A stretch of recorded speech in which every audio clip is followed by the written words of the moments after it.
Hi, welcome to the 12th episode of सुबह with Shayari almost दोपहर with शायरी।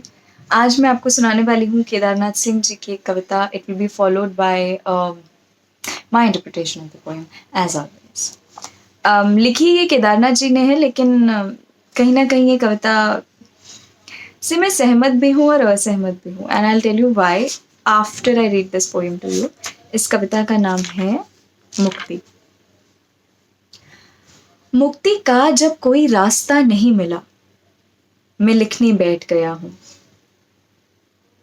मैं लिखना चाहता हूं पेड़, ये जानते हुए कि लिखना पेड़ हो जाना है।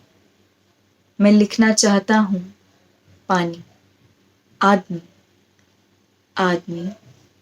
मैं लिखना चाहता हूं एक बच्चे का हाथ, एक स्त्री का चेहरा।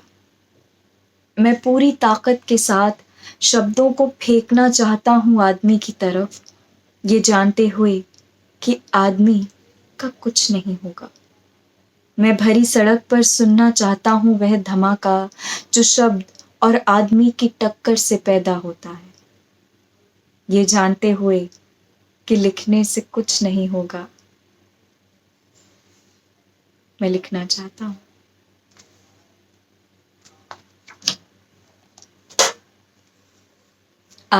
ऐसी मेरी कविता है जिसमें मैं बहुत सारी चीज़ें कहती हूँ कि मैं चाहती हूँ मेरी कविता ये करे, वो करे, ऐसा कर दे, वैसा कर दे।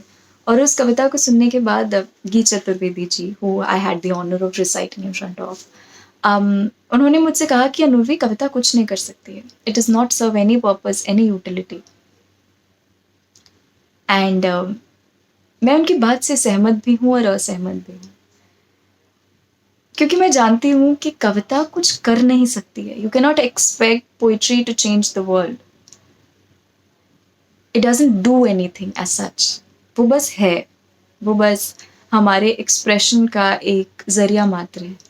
मगर साथ ही मैं असहमत इसलिए हूँ क्योंकि मेरे लिए, मेरे अनुभव में कविता ही सब कुछ करती है। कविता ही मुझे समझती है, समझाती है, मुझे बदलने की ताकत देती है और मुझे हमेशा प्रेरित रखती है जीवन के प्रति। एक ढांढस बंधाए रखती है, एक सहारा देती है। तो उस सेंस में it is poetry that is doing everything for me. And बहुत सोचने विचारने के बाद आई रीच्ड दिस कंक्लूजन कि ये दोनों बातें सच हैं। ये जो विरोधाभास है कि कविता कुछ नहीं कर सकती है और कविता ही सब कुछ कर सकती है, ये दोनों बातें अपने आप में पूरा सच लिए हुए हैं, और इन दोनों की स्वीकृति जो और बड़ा सच है उसको सार्थक करती है। कोई भी व्यू पॉइंट दुनिया में ऐसा नहीं होता है जो कंप्लीटली सच होता है, राइट? कि there is no one thing that's absolutely true except for the ultimate eternal truth, जिसको हम सभी खोज रहे हैं अपने अपने तरीकों से, अपने अपने रास्तों से। For me it's poetry. तो उसके अलावा हर बात में थोड़ा थोड़ा सच समाहित है।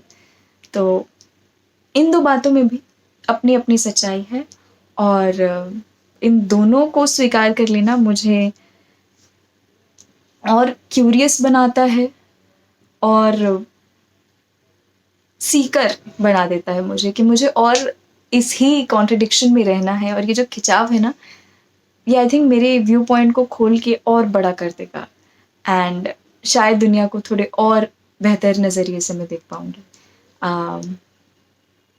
तो या कविता चाहे कुछ कर सकती हो या ना कर सकती हो, अपने को तो कविता लिखनी है, पढ़नी है, सुननी है, सुनानी है और जीनी है।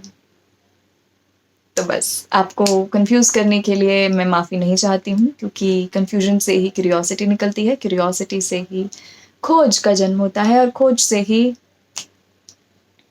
मज़ा आता है। Thank you so much for listening to this poem and to this छोटा सा rant that I had.